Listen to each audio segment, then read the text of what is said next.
as quickly as I can on the chat page. All right, it's live. Okay, now we're live. So should be able to pull it up on the YouTube now, right? Oh, looks like it's taking longer. Oh, there we go.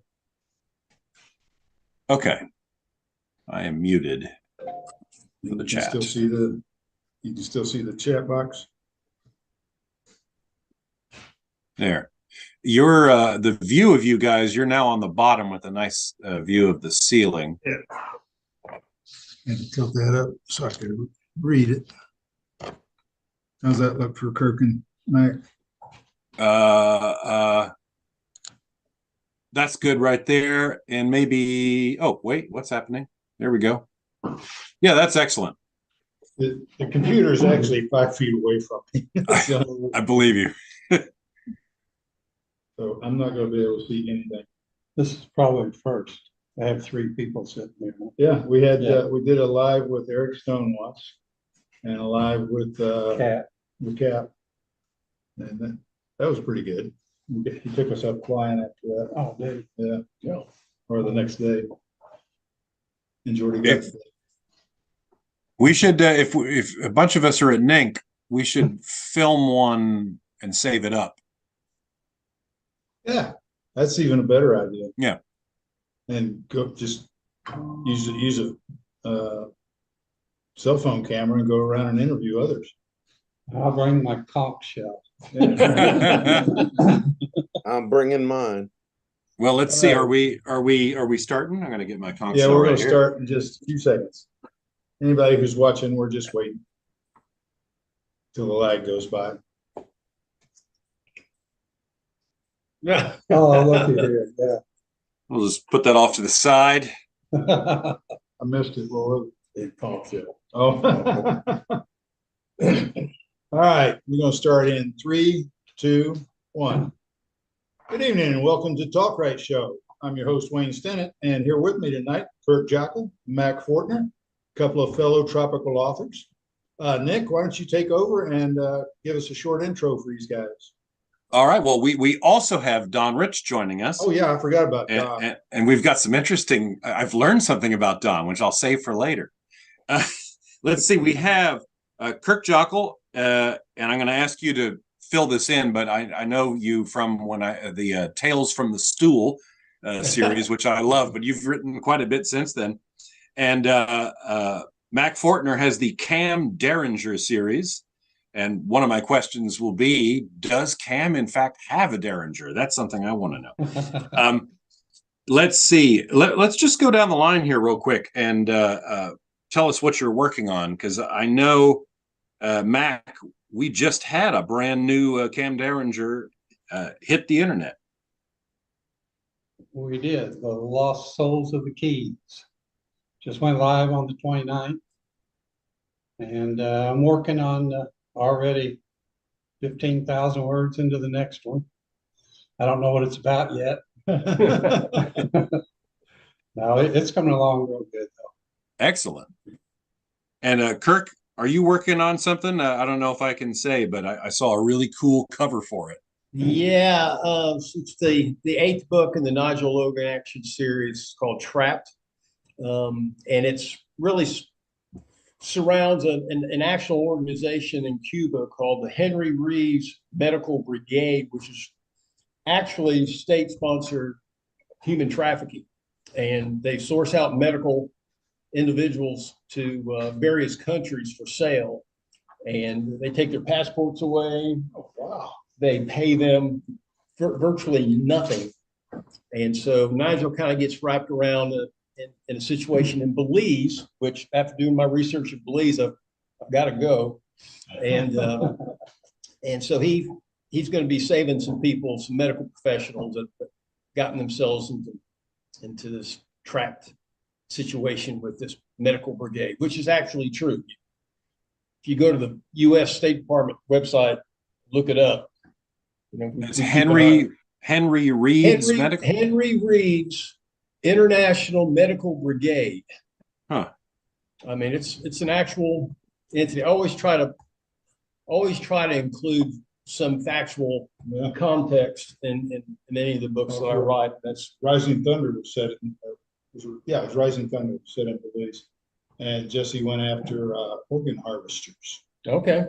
This guy was hooking up with local prostitutes, gassing them, harvesting the organs, and splitting them. What about you, Don? What's going on with you? I'm working on that new series, the Mob Jack Creek series, and working on I finished the Magnet, the giveaway book on that, and I'm now working on the #1 in the series, and I'm also working on the 12th book in the Coastal Adventure series. That's just a cool name, Mob Jack. Have you done any research on that since last we spoke? No, all I found was what I told you the last time, that it was possibly had something to do with Indian something, but just Mob Jack Bay is the area. I love it. It's a cool sound. Yeah, it is. And what's going on with the prequels there, Nick?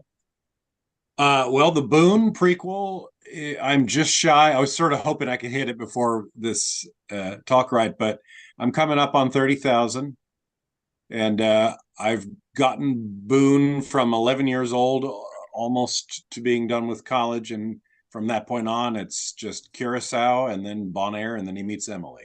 So it's coming along. A month ago, I didn't think I was going to be able to do it in time for my editor deadline, but it's going to happen. And the cover just landed in my inbox yesterday. Oh, cool. So moving along. I'm looking forward to listening to it. I don't read anymore. Yeah. I just had Swift and Silent came out on the 1st, and it did really well. It went into KU, but a week before that, it came out on my website and all the wide retailers. And then I clicked after it was released on Amazon, that's when I enrolled it at KU. So it had about a 6 or 7 hour delay that wasn't in KU, but it did really well. It's already got over 200 reviews. I'm happy with it. Now your cover for that was a picture that Greta took, was it not? Greta took that picture from our balcony at NINC last September. Oh, that's cool. Cool. I remember. Beautiful sunset picture. It looks like there's a campfire down there in the woods. You know, it's this walkway lights shining up into the trees. They were orange. When she posted it on her Facebook page, I mean, I commented. I said, "That's a cover." Yeah, that's when I snagged. I sent that to my cover designer. I said, is this high definition enough? She said, oh yeah, this is great. Oh, I didn't have to do anything to it. The sunsets there are so wild, and I've seen so many people on Facebook that were there at NINC that have all been posting the sunset pictures. Just so beautiful. And the pictures just really, I mean, you can't do justice to a Gulf Coast sunset with a picture, man. Even a video doesn't get it. Now, speaking of the Gulf Coast, I know where you are now, but let our viewers know how it is that the three of you are in a room together. Well, me and my family, we're here on our annual spring break vacation. My daughter Jordan, she's a producer, sitting on the other side of the camera right there. She's in her senior year of college and spring break, so we always go somewhere. And this year we decided on Apalachicola Bay, and actually we're in St. George Island. We have a VRBO right on the beach. It's been absolutely perfect except for the weather. It's rained, except for about 5 hours yesterday. It's rained the whole time we were here.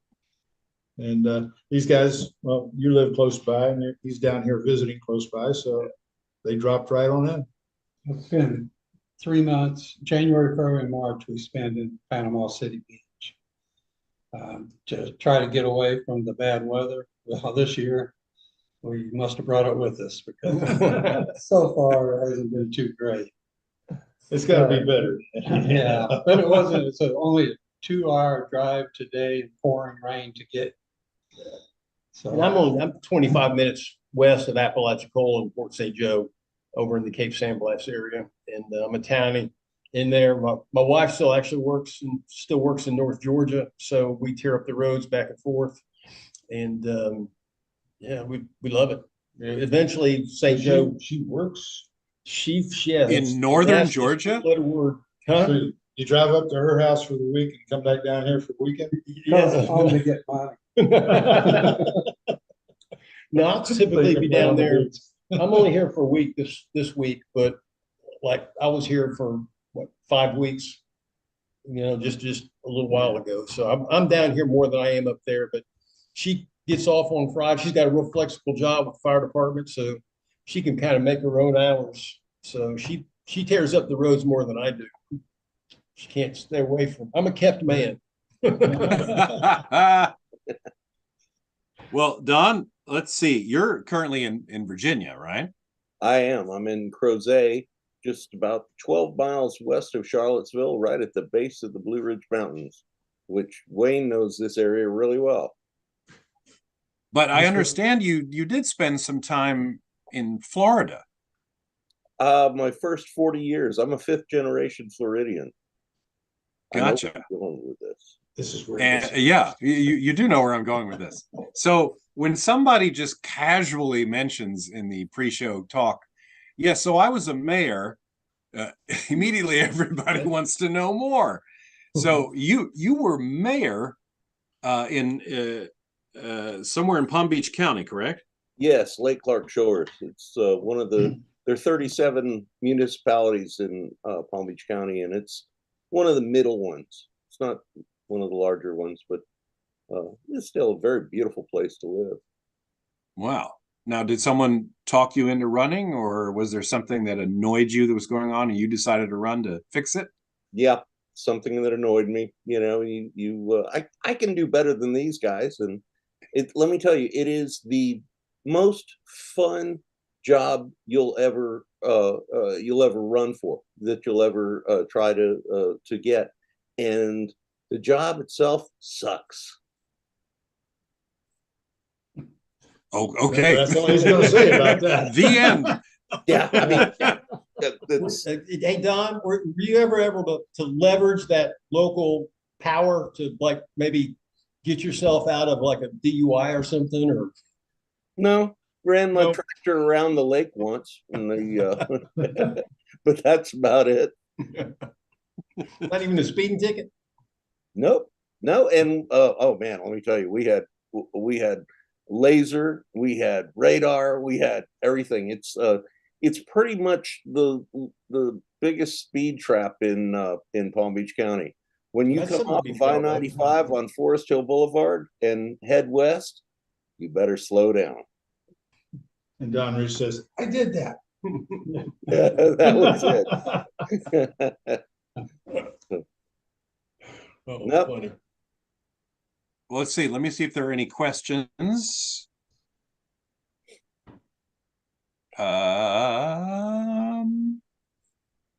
Not yet, unless I don't know how to do this. All right, if you got any questions, I see we have some people watching, so throw them up in the chat. All right. Well, let's see. Mac, Lost Souls of the Keys. What number is that? Like, where is Cam Derringer at this point in his life? Number 15 in the series. Yeah, and plus a prequel that is a giveaway for the mailing list. Yeah, so it's been I don't know.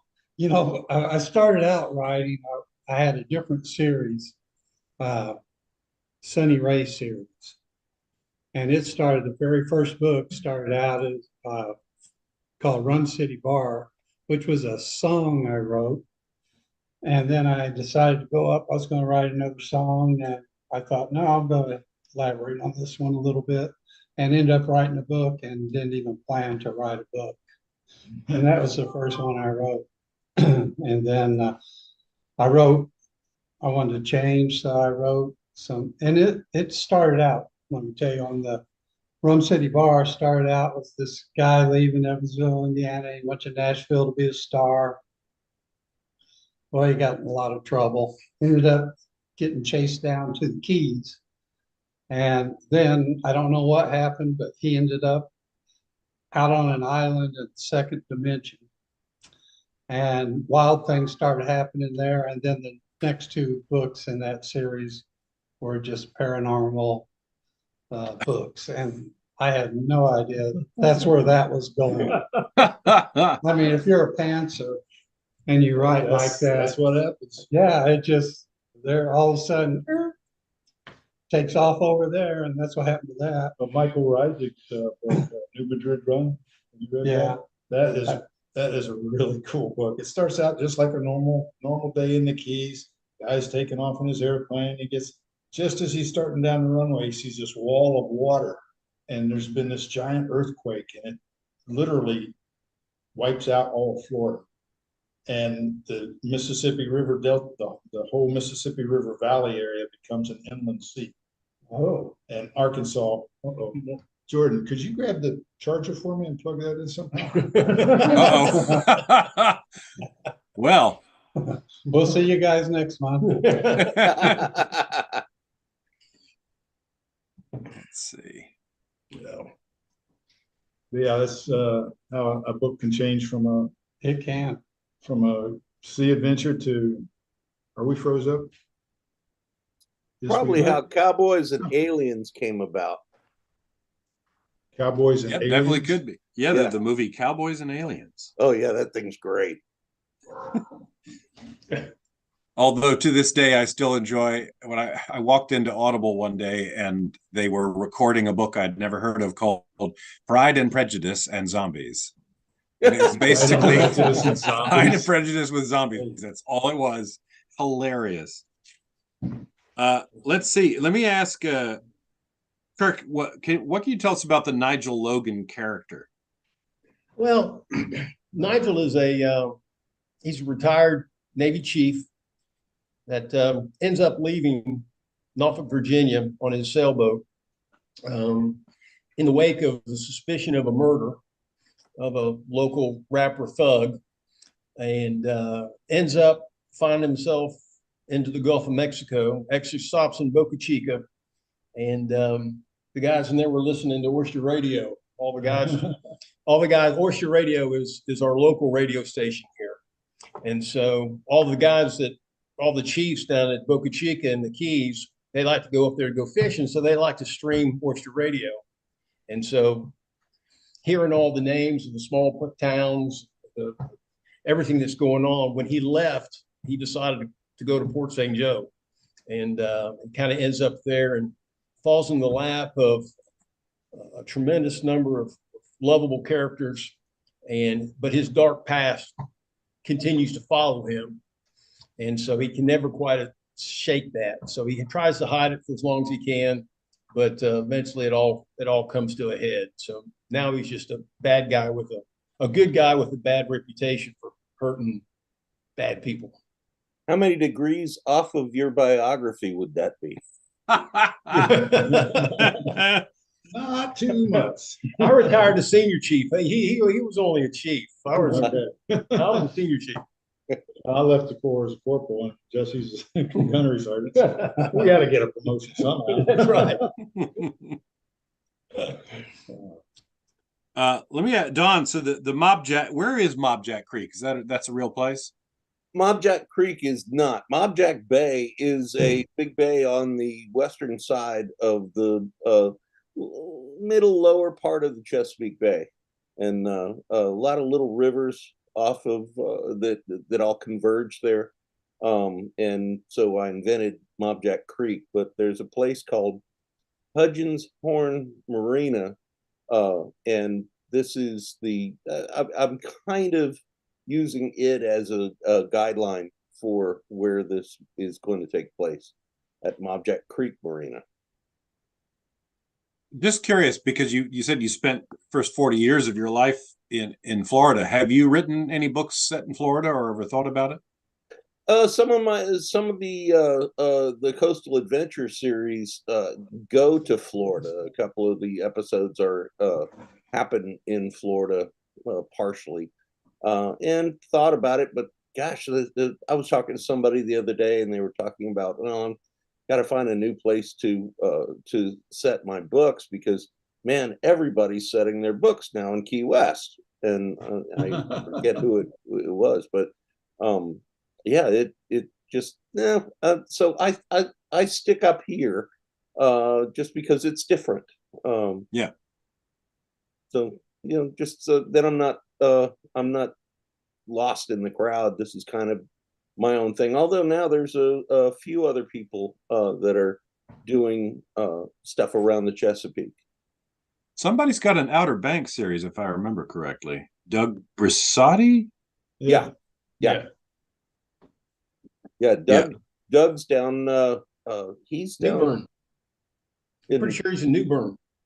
He's in New Bern, or and he gets around Manio and that area. He's Doug's quite a character. I like him a lot. Let's see. I'm out of questions, Wayne. Do you have any here while I check the YouTube feed?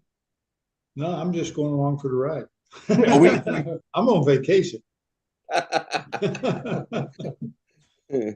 Well, we Actually, have my next book is going to be set right here. So I've already started the first chapter Oh, of it. good. And Jesse's going to run into Maggie Redmond, and she's no longer Redmond anymore, is she? And she's probably not a lieutenant anymore. I don't know yet. I'm going to talk to Kat and see if maybe she's a captain now. I miss Dawn Lee. She was so great. Dawn Lee McKinnon. It was funny. Turns out that she and I were both bouncing around the Burt Reynolds Dinner Theater about the same time, but I'd never met her. I was there.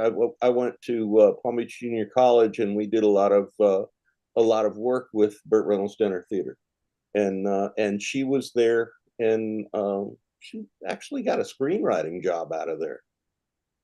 Yeah, you might have bumped elbows somewhere. Is that where she met Martin Sheen? Yes. Okay. Mm-hmm. Yeah, she loved Martin Sheen. There's a character in her books, last name of Boudreaux, I believe. Yes. And she's like, when I write him, it's Martin Sheen. Martin Sheen is Boudreaux. Let's see. We have, it's not a question, but Wayne, Tom Calvin says he's read all of your books and spent many years owning property and living in the Keys. And it is so much fun. It makes him feel great to hear all the great spots in your books, both original and fictional. Well, thanks, Tom. I try to keep the original places original as possible. And the only fictional place I've written about in the Keys is the Rusty Anchor. And it's the pivotal place in all my books. Well, it's back to it now. We got away from it for a while there. I got a email from one of my readers the other day, and talking about fictional places. And she asked if I could tell her where Betty's Bakery was in Key West. And said her and her husband were just there, and they looked for it, and they asked people, and nobody knew where it was. And so she was back home. She said, we're going back down in a couple of weeks, and we really want to go find it, because I talk about all these nice chocolate honey buns that Cam eats down there all the time. And I had to tell her, I'm sorry, I made that up. It's on the corner of Walk and Yeah. Don't Walk. It is, somewhere yeah. on US 1. Yeah. Becker, Yeah, I had someone that was go ahead. Becker just moved to the Keys after being on the west coast of Florida for so long and having He's a place permanent down there now? He's permanent down there now. Yeah, Oh, cool. just recently. Is he at Big Pine? Is where he is? Yeah. Mm-hmm. Yeah. He's got a rental house in Marathon still, doesn't he? I don't know. I know he used to. That's where he started out at. He bought the Mhm. second rental. I guess he's moved into the second rental. I'm gonna have to get down there and see Steve. Yeah. I saw him post a picture yesterday or this morning. They were definitely on some serious fish. He was on the boat with his dog and his wife. I keep seeing pictures of John Cunningham's feet dangling over a swimming pool down there in Key West. He's Yeah. certainly enjoying this period down there. And although it's been strangely warm up here in Jersey. Let's see. If we got anything else here? Additional compliments on Jesse's Island. I guess that's a situation of it is a real island, but what you've done to it, of course, is It's fictional. real. The island is real, but Yeah. everything on it is fiction. It's located on Harbor Channel, just about 1.3 miles from Becker's main character's island. They pass each other constantly. Anytime he goes anywhere on the boat, hey, how you doing, Jesse? We figured these guys live a mile apart. They both earn their living from the sea. They're both about the same age. It would be ridiculous if they didn't know each other. Right. Well, I keep waiting for the team up. You've had little chapters here and there, but it seems to me like there is some gold to be mined. Well, Jesse did help Mac out in I forget which book it was. He dropped him. He flew him out and dropped him somewhere out near Fort Jefferson. Oh yeah, I remember that. But it never just didn't end up finding it. I was writing a charity book at the time, and so it didn't make it into mine. I All right, saw we don't have any. Go ahead. Did I see something about a new charity book going into pre-order? No, no new charity book yet. Oh, okay. That's But you got a young Jesse book coming. yeah, a new young Jesse book, Bad Blood. It's already finished. It's going to be coming to you for narration here in the next few weeks, and that'll be released June 1st. And That's sort of my get Boone finished and off to the editor so I can do your book. it's so much fun writing these young Jesse books because it's really my experiences and all through the Marine Corps. He's going to experience all these things that I did, but it's not about that. It's about when he takes leave and goes somewhere tropical. Well, that actually is a nice segue because the question I kind of have for all you guys is I use a lot of my own personal experiences in my books. I mean, there's a lot of things, people say this Nigel Logan is you. I'm going like, there's a lot of truth in it, but it's not me. But I mean, how much of the truth do you guys incorporate into your own characters? For me, Jesse is morally the same as me, but he's 6'5", 6'3", 220 pounds buff, got all his hair. I'm Rusty. Rusty is me. We were born on the same day, same year. We have the same background, the same bald head, same red beard. Well, it's not red anymore, but his is turning white too. So yeah, I use a lot of real events, real characters from my past, people I've met all over the Keys, and I do too. Yeah, I do too. you can't not. I mean, they shape your thoughts. You're writing something. Oh yeah, so and so said that. He's a character. My first book, I put a lot of my close friends in it and killed them all. So they thought it was funny at first, but now that I've written the whole, this series, it keeps going. They can't be in it anymore. Yeah. I did that in my second book. Every character in my second book were friends. I just said, who wants to be in my book? So I made 2 lists, male and female. Whenever a new character came up, I just picked from that list.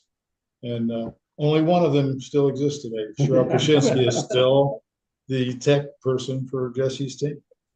I use a lot of actual local people in my book. So all the musicians that show up in my books are real dear friends. Matt and Lisa Gardy, who is actually down in Geiger Key right now, used to own Bowery Station over here in Appalach, music and beer venue. So there's a lot of Bowery Station stories that occur in the book, and I use people want to be in them. Yeah. Now, so be careful what you do, and be careful what you say. Anything's fiction for fodder. I was standing out on the dock several years ago, and usually after I'd finished, my office was up at the third floor above the marina. I'd go down to the, the common area where everybody's hanging out, take a 6-pack down there and pass them around. I was talking to this couple one time, they're real good friends. And she looks over my shoulder and she says, "Oh, 1 minute, I'll be right back." She runs over, this other couple's coming towards us. And she runs over, she obviously knew him. "Oh, I haven't seen you guys in years. I didn't see your boat pull in." And the woman says, "Oh, we don't have a sailboat anymore. We got a trawl." And the woman says, "Oh, you're a transvestite." I'm like, "Oh man, I'm writing that shit down." I That gotta went in my steal very that. next book. Transvestite. I like that. Uh, Yeah, I've got a little notepad. No. So that 2 years ago. Well, we're at 7. You guys can keep going, but I have something I promised I would be there 15 minutes ago. So I'm going to wave All and right. say, enjoy your vacation. All Good right. to see you again. Talk to you later, Bye. Nick. And with that, we're going to go ahead and close because we got a dinner reservation. All right. Yeah. Thanks for being on with us here, Don. And Always enjoy it. always a good time to see your face and talk about being mayors and stuff. Yeah. Well, you were the mayor, Nick. And thanks to our sponsors and supporters, Down Island Press, World Publicity, Pirate Radio, How Not to Sail, and who am I forgetting? Tropical authors. Tropical Authors. Duh. Yeah. All right. Good night, everybody. See you, Don. Good night, y'all.